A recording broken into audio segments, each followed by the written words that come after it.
Yo, what's going on, guys? It's Jack. Welcome back to another video. And yes, you are watching gameplay of the Infinite Warfare beta. And no, I did not pre-order it. A friend of a friend gave me a code. Actually gave him a code, which caused him to gave my friend a code, which caused him to give me a code. I had nothing else to do, and I said, "What the hell?" And these are one of the gameplays I got. So that's pretty much how that came to be. And so if you guys have been watching my videos lately, you know that I made a video not too long ago about why I'm not getting Infinite Warfare. And quite frankly, my biggest two complaints were the time to kill and the increased aim assist. And recently Infinity Ward has released an update of the fixes they've made and patches to the game that we will experience at launch. So without further ado, I'm obviously not going to read to you the entire list because that would be just way too long, but at the same time my two biggest complaints were the time to kill and the increased aim assist. Now obviously they didn't do anything to the aim assist, but they may have done something to the time to kill. Not directly maybe, but there are other factors that kind of influence time to kill which may have made a difference, which may make a difference. So without further ado, I'm going to kind of read off that portion of the update. But if you guys don't know about it already and you want to know about it, I will leave a link down in the description below so you guys can read the entire article for yourselves. And they've done a lot of things, everything from weapons to snipers to the matchmaking to the rigs, you name it. So but without further ado, I'm going to read off this little portion right here, and it goes as follows. Now this is the matchmaking portion. Potential player evaluation was too strict. We were doing some very thorough testing of our connection to other players before placing you in a lobby with these players. This turned out to be a little too thorough and eventually was relaxed, leading to shorter matchmaking times.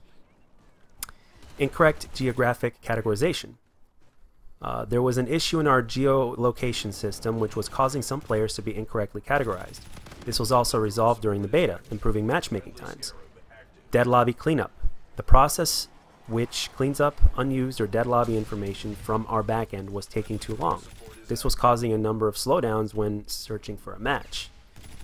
The matchmaker was always quite good at generating new lobbies, but one thing was noticed was that queuing into a join in progress situation was taking much longer.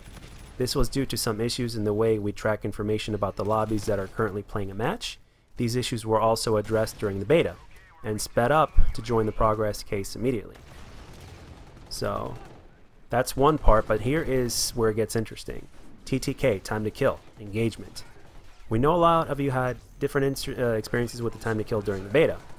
With the above adjustments to the dedicated servers, matchmaking, and weapon tuning, we think you'll find that the time to kill will be more balanced at launch, both on the attacking and receiving end.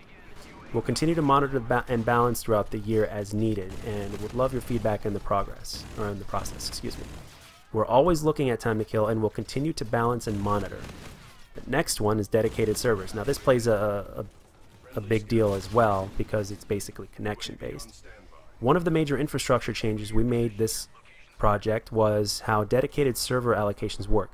We're using a new load balancing system on the servers themselves, as well as pretty heavily changed how the game chooses a data center to use and requests a dedicated server from that data center. At the start of the beta, you may have noticed some host migrations and some poor quality matches. We discovered some issues where the new system was dropping our dedicated server utilization numbers way below target. After some tweaks and fixes, we were able to dramatically improve our dedicated server utilization for the second weekend and beyond. So that's the part that I wanted to read off to you guys. Now again, the article itself explains a lot more. They've nerfed the hell out of snipers, they buffed score streaks, they buffed shotguns, and a few other things here and there. So again, I'll leave the link in the description if you don't know about it already or if you want to know about specifics. But with that being said, with all these different changes that they made already, the big question is, does Infinite Warfare deserve a second chance? Or should I say in general, does Call of Duty at this point deserve a second chance? And the reason why I'm saying this is because I never played COD 4, and every single time I look at footage or get updates from Modern Warfare Remastered, when I look them up or when I watch other videos here on YouTube, I want to play that game more and more. And it is a big contrast not only to this game, but to other games that have come out as well. Because let's say, for instance, you got a game like Titanfall 2. I know some people like to compare Titanfall 2 to Call of Duty, but until you play it yourself, you can just not fully judge, simply because of the fact that, well, Titanfall 2 and Call of Duty are two completely different games, no matter how much alike they may seem when it comes to aiming and shooting and everything like that.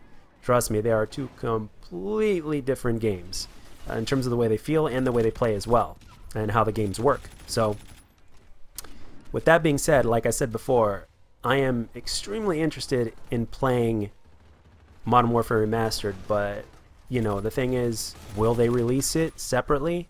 And on top of that, you have to basically look at it this way. It's like, okay, it's basically two brand new games for $40, or one remastered game for $40, and then another new game for $40 if you buy the Legacy Edition, which is worth $80.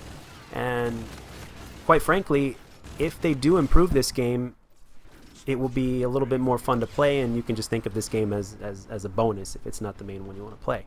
Personally, I want to play Modern Warfare Remastered. I want to play that game a lot, and especially since I never got into COD 4, I think it's a match made in heaven. But with that being said, and with everything being said, and with the way things kind of go with Call of Duty here and there, the question is it worth a second chance? And are these differences, these updates, are they going to be enough of a difference to make a difference in the gameplay, to where the more skilled players will have the upper hand over the noobs?